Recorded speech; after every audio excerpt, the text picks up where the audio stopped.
Hi, everyone. I'm Eileen Laubacher. I am here today to talk to you kind of about myself and why I've decided to take this unexpected step and run for Congress to try to unseat Lauren Boebert in Colorado District 4. So first, I should start off by saying I'm not a politician, and I have had people mention me in the past, "Oh, you should run for office sometime," and I would always say I would never do that. And so I told my husband when I was making this decision, I'm like, "Oh my gosh, I have to stop saying I'll never do things because every time I say that I'm never going to do something, I end up doing that thing." And he said, yes, he had noticed that also, and asked me if I would mind saying I will never win the lottery. And I tried to explain to him how that was different, but he just insisted. So I told him I will never win the lottery, but you have to play to win the lottery, so it makes it a little bit different. Um, so I never intended to do this. I have served my country as a naval officer, both active and reserve, for 34 years. I retired last October. Um, and I was filled with hope about the way that I felt like our country was going. I was pretty sure Kamala Harris was going to be president. I was extremely excited about that, and I was looking forward to spending a lot more time with my five children, my three grandchildren, and my beloved husband. But then November happened, and then January happened, and then February happened, and March happened, and I grew ever more despondent, really, about what was happening to our country and to all the things and institutions that I have served and held so dear for so many years. So let me first tell you about my journey to Colorado. Not only am I a retired naval officer, but my father was a naval officer before me, and I was a Navy brat who grew up all around the country and the world. And I never really had a hometown. So when I got off active duty the first time in 1997, we moved here to Colorado in February of 98. And I had never really been to Colorado before, and I just fell in love. Not just with the beautiful mountains and the trails and all the exciting things that we could do, but with the people of Colorado. And I found the home and the hometown that I had always wanted. We bought this same house that we live in now 27 years ago, and this is where we had and raised our five children. And this is where we found our community and people that, great people. Coloradans are great people, kind people who look after and care for one another. Um, and that never was more clear to me than in 2009 when I was mobilized to go to Afghanistan for a year. So I was mobilized, and my children at the time were 10, 8, 6, 4, and 1. Um, my husband likes to say that that year was harder for me emotionally and harder for him in every other way, which was really true. But also, um, it was a time when our friends and neighbors in Colorado just really stepped up for our family. They took my kids to activities. They they made meals for my husband multiple times a week. They sent me care packages. I just felt that they were both my friends and my family, and that this was really the home, the home that one dreams about. So when December and January and February happened, I felt a couple things. First of all, I took the oath to support and defend the Constitution of the United States against all enemies, foreign and domestic, the first time when I was 17 years old, when I went to the Naval Academy and raised my hand for the first time and made that oath.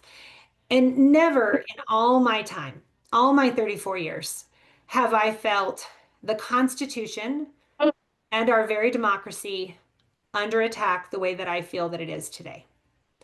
And so when I was struggling with what do I do, um, I thought to myself, well, if I decide to run for office and try to take out Lauren Boebert, that would be a great gift back to Colorado, who deserves better representation than they get from that woman, who I do not believe takes the responsibilities of being a congresswoman seriously. And I do not believe does this with a servant's heart.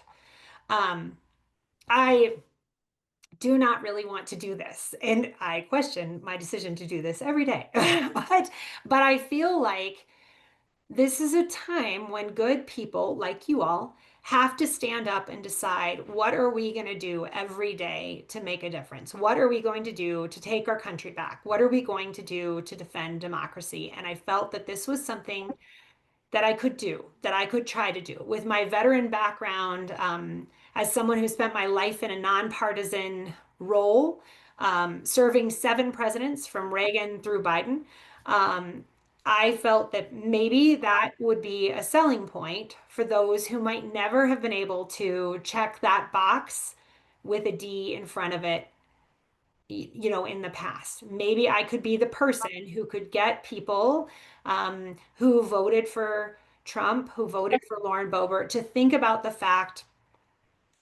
that they were not being well served, that they have been led astray by the promises of President Trump and Lauren Boebert, and that we are becoming ever worse off as a result of this. Um, I do know the realities of this district. So it is 32,000 square miles. That's the size of South Carolina. It is a red district. It is the reddest district in Colorado. That's why Lauren Boebert moved across the state to do this. But I think that this can be done. I think that the damage that President Trump and gleefully that is doing, and that Lauren Boebert is gleefully voting for, is going to have repercussions for people here, and that they are going to see that they have got to come up with a different plan. So um, I think that what they need and what we need is someone who is is a proven leader over time, who is comfortable with the idea of doing hard things. I frankly believe that all things that are worth doing in this world are hard, and that should not deter us from doing things that need to get done. And I love nothing more than when someone says something can't be done, because it just makes me think to myself, it's like a double dog dare. And so I have to do it. This can happen, right? Um, I think that the people of Colorado are good. I think that they are going to realize that what is happening is not what they thought was going to happen. That what we're seeing is cruelty on a grand scale. Both if you look at the benefits that are being taken away, the Medicaid, the SNAP, all those kinds of things, but in addition, with this outrageous actions on the immigration side. I think most Republicans who felt that the immigration situation was out of control and heard Donald Trump's promises to get violent immigrants off the streets, that is what they were promised. And this is not what is being delivered. This is inhumane. And I believe that Coloradans are good people who do not want this kind of thing. So I think that this is going to be very hard, but I can promise you that I will give this everything that I have. Um, I I will be relentless in this effort. I will bring every bit of determination and grit to this. And then, when elected as Congresswoman, I will do my best to bring that servant leader heart to this, to serve Colorado's District 4 and the people of Colorado, to do the best that I possibly can for them. I believe that the way that things are, the political situation that we have right now is not good. Our politics are broken, and we have to find ways to work together constructively to do good for the people of America. And I will do my utmost to do that. So that is who I am, and that is why I am running. I have lots more compelling stories about my family, who is awesome, and why I'm doing this for my children, who are near and dear to my heart. But I think that's a good place to leave it, to answer questions that you all might have. But I just want to say to you, thanks for being here, and thanks for taking part in stuff like this, because one more quick story. When in February and March I was so despairing, I went to the Bernie AOC rally in Denver. And I thought maybe 2,000 people were going to show up. And then there were those extra 32,000 people that I just wasn't counting on. And I was just overwhelmed in that moment by the beauty of it, by this incredibly diverse crowd who's so supportive. And that meant so much to me. And then I went to the hands off rally and again, was just overwhelmed by the idea that I was not alone because this can feel very isolating. And it just inspired me to want to do something for all the people who, like me, were watching cancer research get demolished, who were watching civil servants get vilified, who were watching LGBTQ plus people be vilified. That's especially close to me. One of my kids is trans, and I have kids in the community, and the damage that is being done and the oh, it's just dehumanizing language that is being used by the right is just heartbreaking as a mom, but also as a human being. And so I am grateful to all of you doing all that you can in your communities, and I will do everything that I can to live up to your expectations and to be the leader that I think we need. Okay. All right, we got a few questions in the chat. Aaron asked, if you were in Boebert's seat right now, what would you be doing to make a difference? Yeah. So first of all, obviously, I would not have voted for the budget bill, which is the worst thing ever. I've always considered myself someone who is socially liberal and fiscally conservative, and that is the least fiscally conservative and responsible thing that I've ever seen. Not to mention that it's the largest movement of wealth from working and middle class Americans to the ultra rich that I think it can be imagined, but also raising our national debt by, I think now Congressional Budget Office has said it's over $4 trillion, $4 trillion, which is an unbelievable amount of money. But that's not enough.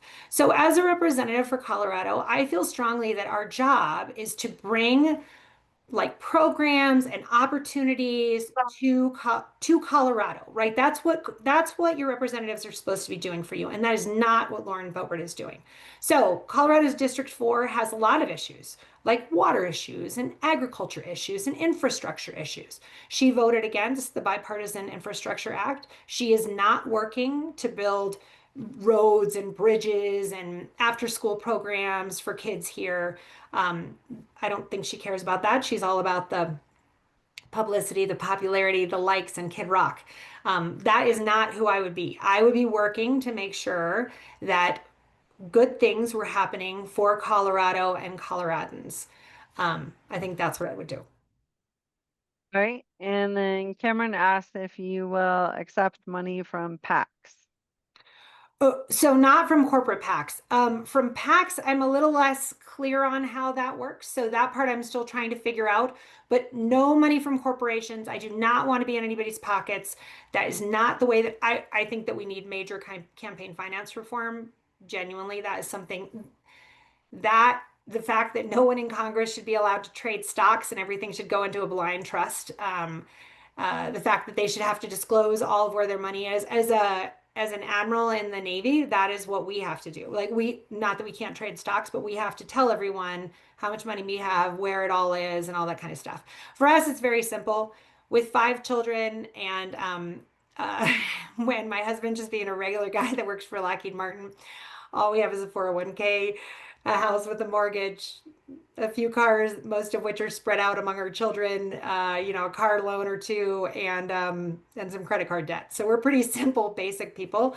But I think that everyone should be held to the same standard, and everyone should be, frankly, clear about disclosing to the citizens of America what they're doing. No one should be allowed to get rich while in Congress. Right. Rod asked, what are your strengths in debating against a MAGA Boebert that can come up with lies on the spot like Trump that unfortunately appeal to many Republicans in the district? Yeah, I think the tricky part about this is that that as someone who is who who is this is just who I am all the time. I'm the same person. I can't come up with different stories. I'm an intelligence officer. I was raised Catholic. My guilt factor is pretty high. Like what you see is what you get. So I cannot meet her lie for lie. But what I can do is ask people if the promises that they feel they were made by this administration are being fulfilled by Donald Trump and Lauren Boebert. They promised to make us all feel better and be wealthier and be healthier and all this stuff. And that is all just a lie. And to ask her time and again to explain why she fails to pass or even start legislation to better the lot of people in Colorado. What is she doing for Colorado and Coloradans? And kind of drive that home that she is not working for you. She is not working for you. I don't have to talk about all the embarrassing and ridiculous things she does, that she does plenty of that on her own. It's about what kind of person do you want working for you? Someone who has spent their life trying to make Americans safe and safer and have our lives be better, or someone like Lauren Boebert who's just chasing the likes. I don't even know the right terminology. I should get my kids. I think it's clout. But anyway. Okay. Erin wanted to clarify her question. She said, if you are in Congress right now, how would you contribute to the resistance to the Trump regime? Oh, gotcha.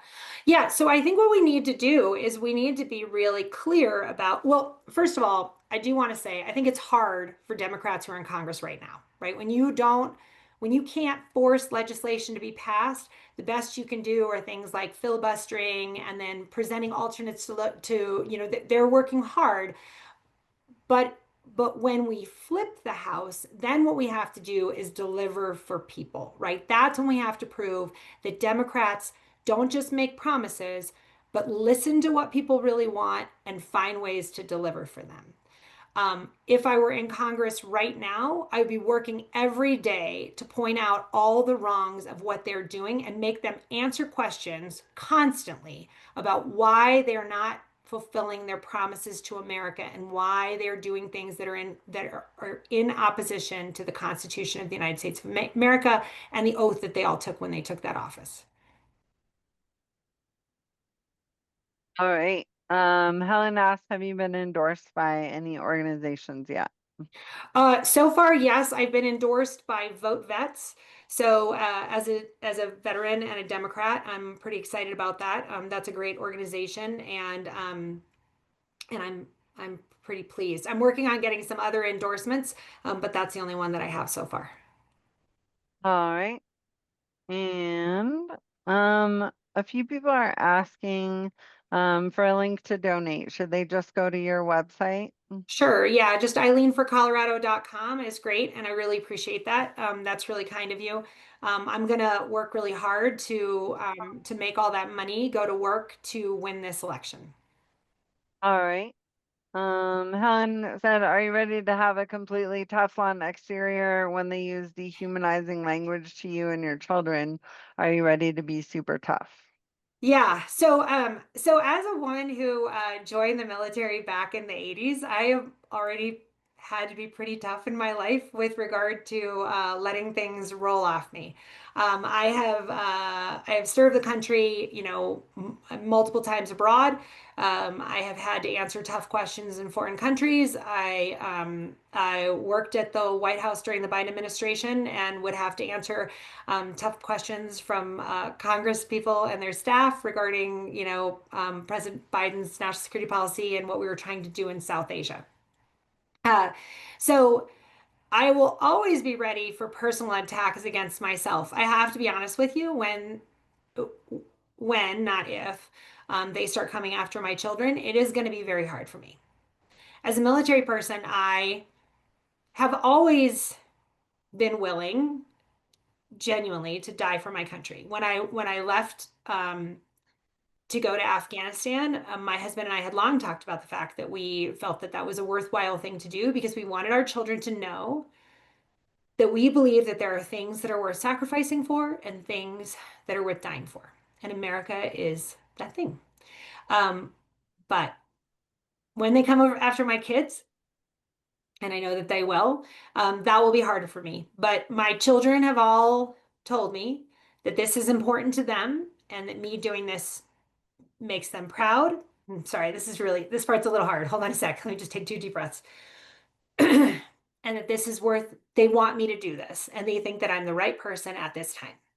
But I'll never be Teflon enough for that. All right. Kitty Abraham said, Ms. Laubacher, how will you advocate for active duty troops and veterans in Colorado? Yeah. Yeah, I'm gravely concerned about a lot of things that are going on with the military right now, and certainly the cuts to the Veterans Administration are awful. So, the Veterans Administration has gone through tough times, but things really, I felt, were taking a turn for the better under the Biden administration. President Biden and Dr. Biden were very serious about their commitment to military people, veterans, and their families, and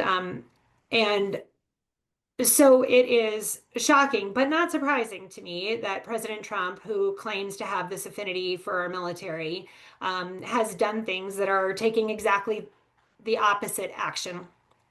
I think we have to look seriously at working to reinforce the Veterans Administration to make sure that it is more efficient. All government institutions should and can be more efficient, right?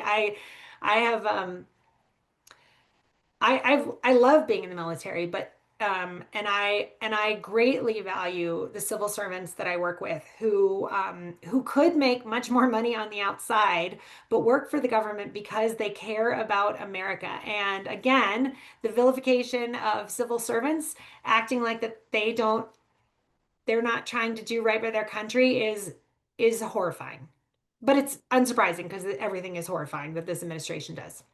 But I think what we have to do is we have to double down on our commitments to our people. In addition, one of the most important parts about our military is civilian control of the military, but also the nonpartisan nature of the military. And some of the things that we have seen this administration doing with troops, um, treating them as props, but also encouraging them to act in ways that are partisan is extremely problematic.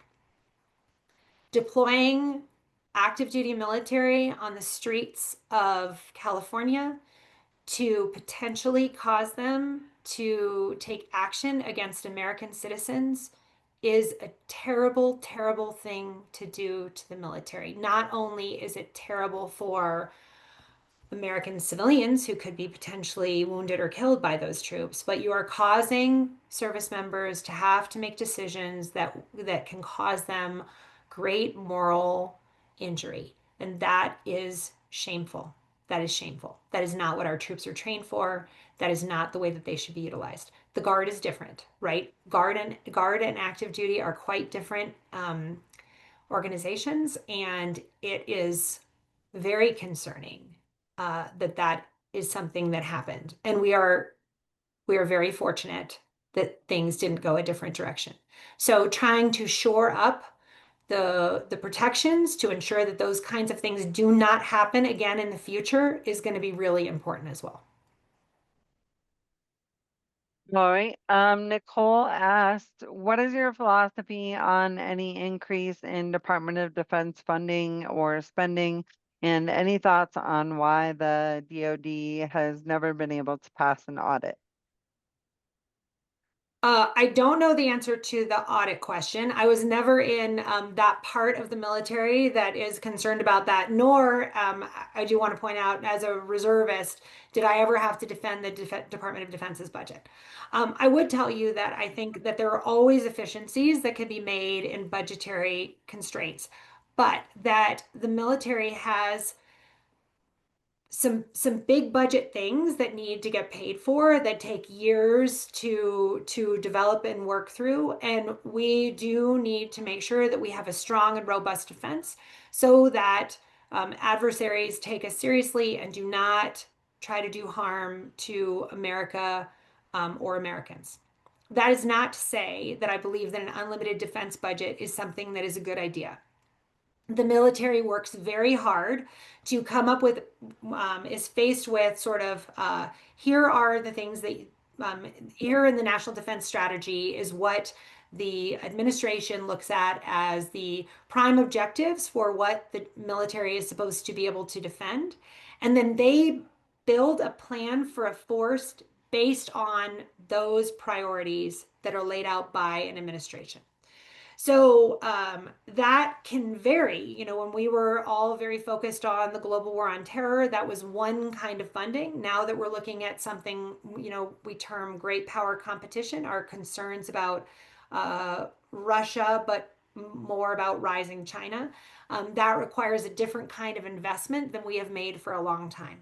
That is not to say that things couldn't be more efficient and that we don't have to do things better. I don't think an unlimited budget is something that the military would ever push for. Um, we also put forward our plan of what, you know, we push across our plan for the Navy is like, here are the ships and aircraft that we need to do the mission, ships, submarines, and aircraft that we need to do the mission. And Congress comes back with what we're actually going to get the money for, which is not ever what we asked for, right? And then we know that we have to go forward and do the mission with what we have. Um, so that's a hard question to answer, but I do not think that an unlimited or greatly elevated defense budget is the solution. The solution is making sure that the military meets the mark in saying, with the budget given, here is what we can do to provide the defense that you have outlined. Right? And it looks like Ninja Jim asked, what will you do to lead our fight in the street? To lead our fight in the streets currently, I am still participating in protests. I went to the No Kings rally. I went to the Good Trouble rally. I was just out in Parker for the Better for All rally. I believe that protesting is super important. I'm a big believer in the idea that nonviolent protests can and do change situations on the ground in countries where things have become less democratic, which is what we are seeing right now. And so I will continue absolutely to show up in these moments and protest. I think it's incredibly, incredibly important that all people who are able stand up at this time and demonstrate that this is not okay. This is not okay. Things are not okay. I want things to be okay, but they're not okay right now. I agree. Helen asked, do you already have a staff, volunteer, or otherwise? So I do have some members of staff. We are trying to be very careful as we add people to the staff. You know, this is a long road ahead of us, and we need to be very cautious with how much we spend and who we hire and those kinds of things.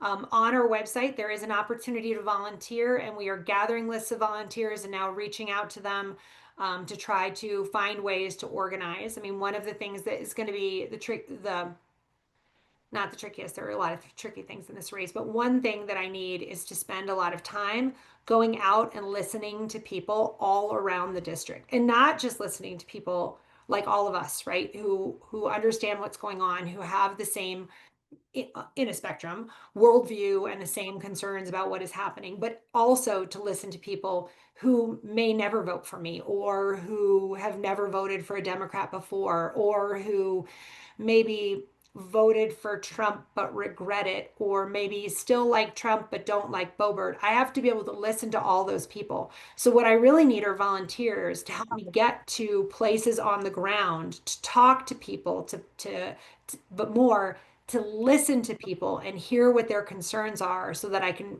best figure out how to meet those concerns in the moment and get them comfortable with the idea of voting for a Democrat for potentially the first time ever. So yes, still small staff, definitely need volunteers. Right? And Rod asked, what makes you angry with this administration and how do you show it in public? Oh man, like everything makes me angry with this administration. I don't know. I show it to people by talking about the way that I feel in this moment, you know, and how I have never felt.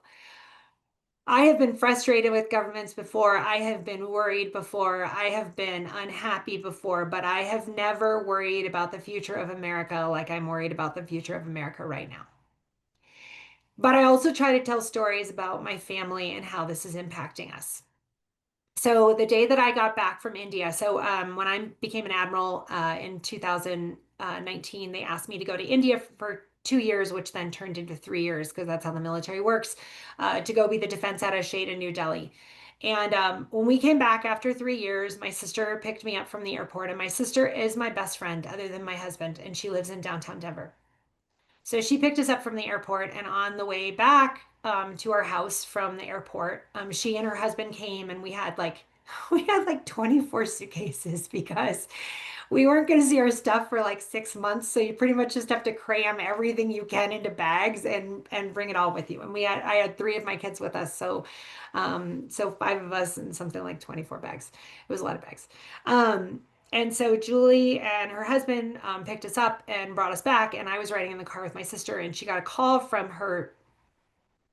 This is going to be really hard. She got a call from her dermatologist telling her that she had melanoma, and it was pretty advanced. And then about 2 weeks later, in the course of getting tested to see how things were going, she found out that she had unrelated breast cancer. So she's we also in our family, like, we believe that when things are really hard, you got to laugh a little bit. So we were kind of teasing Julie when she found out about the breast cancer, because we're like, really, Julie, you weren't getting enough sympathy with one cancer. You need to have two cancers. Like, come on, man. Um, but she's doing really well with treatment.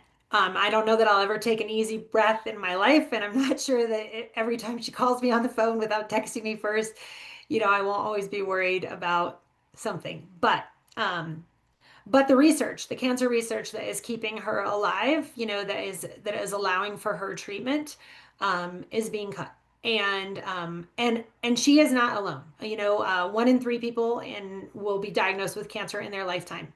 And the damage that has been done to our research to future generations is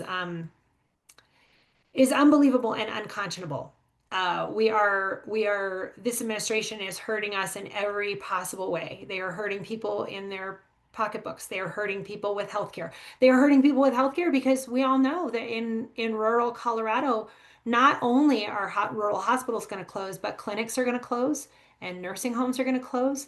And this is going to impact more and more people. And as hard as that is going to be, it's going to be harder to try to reconstitute that after this has happened.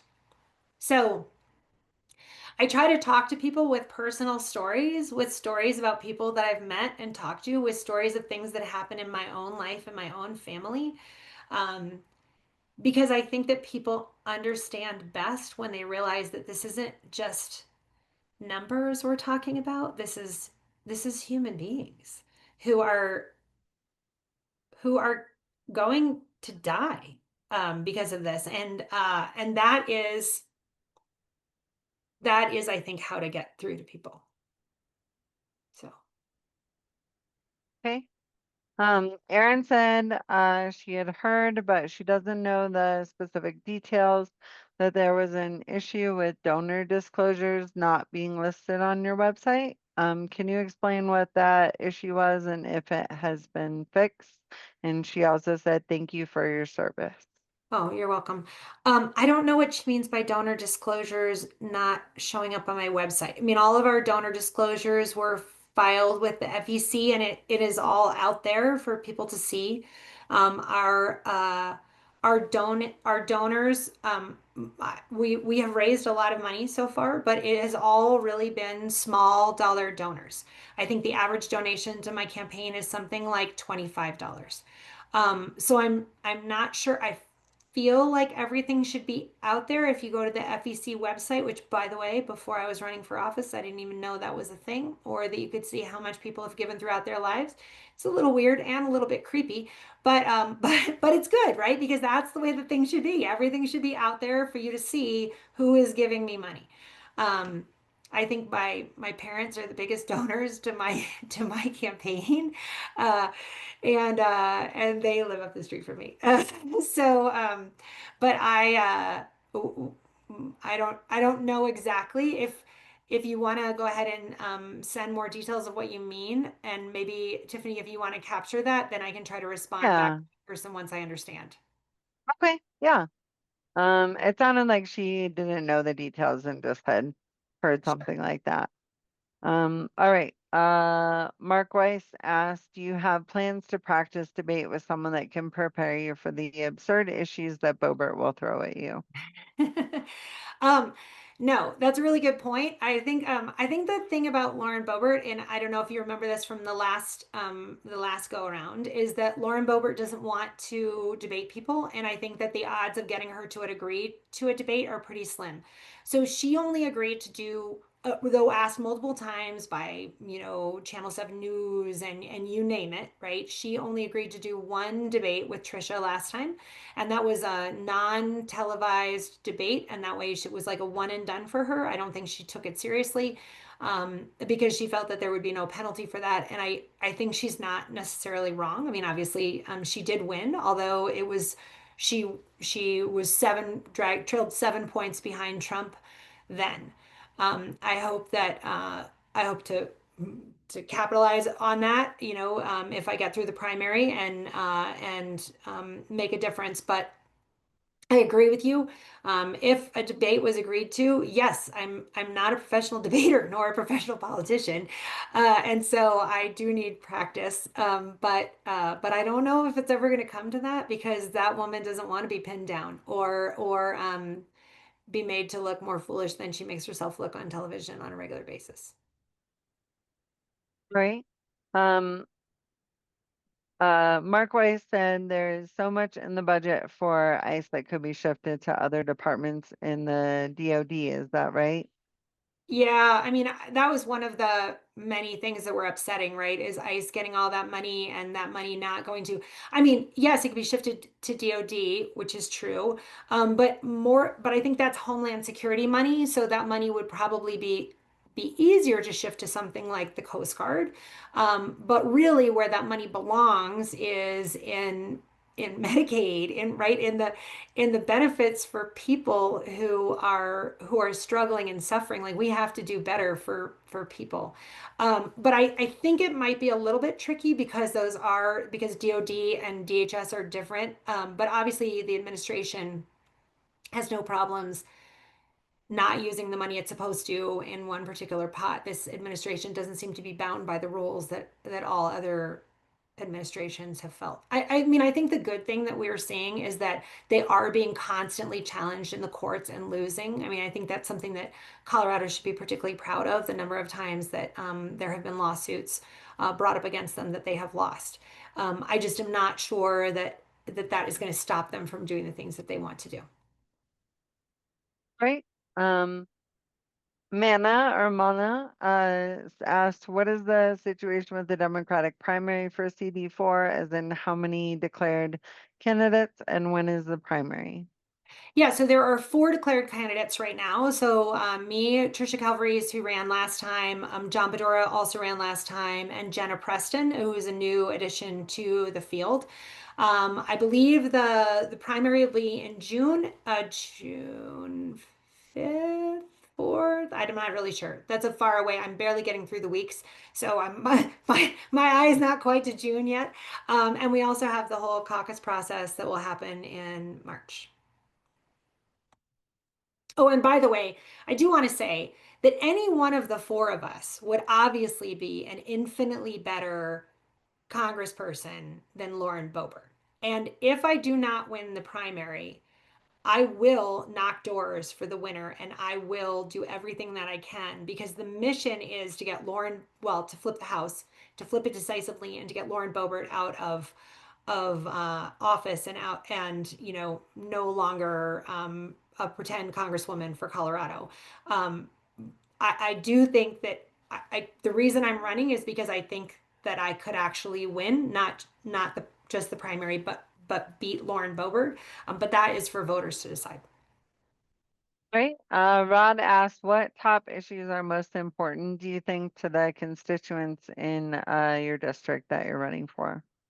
So I think that it's going to be complicated, right? Because the district is quite, not only is it is it disparate from a geographic perspective, but also Douglas County is the wealthiest county in Colorado and actually the sixth wealthiest county in the country. I just recently found out.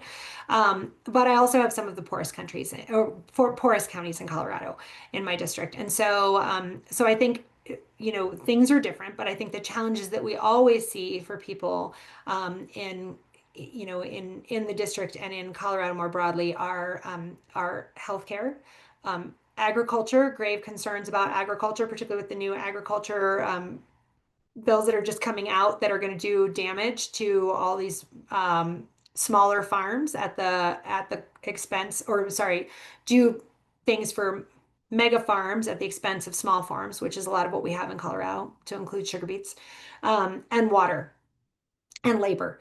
I think that people need accessible and affordable healthcare. People need good jobs and ways to provide for their family and good paying jobs.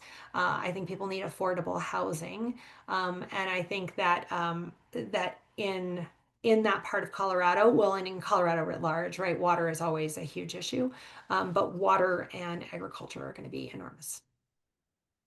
I'm going to pick one more question. This is from Deborah. She said, Miss Eileen, what is your opinion? Trump is incredibly stupid, or Trump knows exactly what he's doing to become a dictator? So, so both those things can be true at the same time. I would say first and foremost, um, but I do think that I think I think the measure of a person is in their character, but the measure of a president frequently is the people that presidents surround themselves with, right? Who is their cabinet? As someone who got to work in the Biden administration, I can tell you I've never really worked with a collection of people who were as impressive and dedicated and knowledgeable about the various things that they were doing for our country. I think we see quite the reverse here. This is very interesting. But I think that what he is doing is absolutely designed to make himself a dictator, to fashion the United States of America in a way that is good for him, and his cronies and his fellow hopeful oligarch people, but mostly for him. But I do also think that he is. I think that he's canny rather than smart. But I think that he's also just willing to say things that just all of us would never say. Like when he said the other day with prescription drug prices that he was going to reduce them by 1,500%.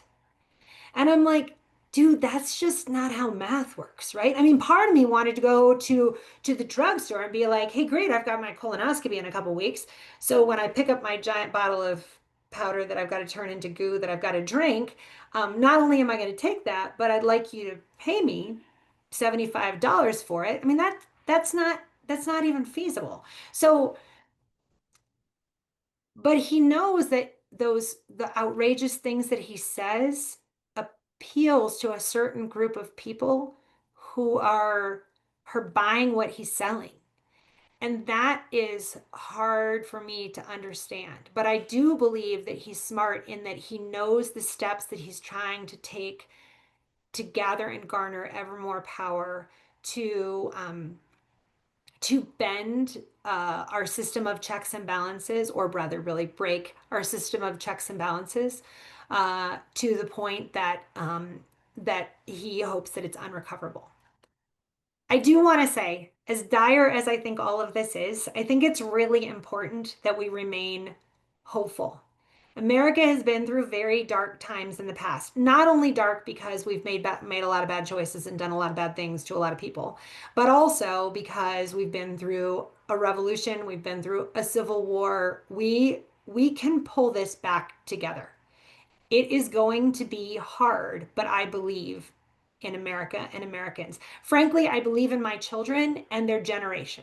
They are hardworking people who are incredibly optimistic and ready to do what it takes for our country and to make things better for their fellow Americans.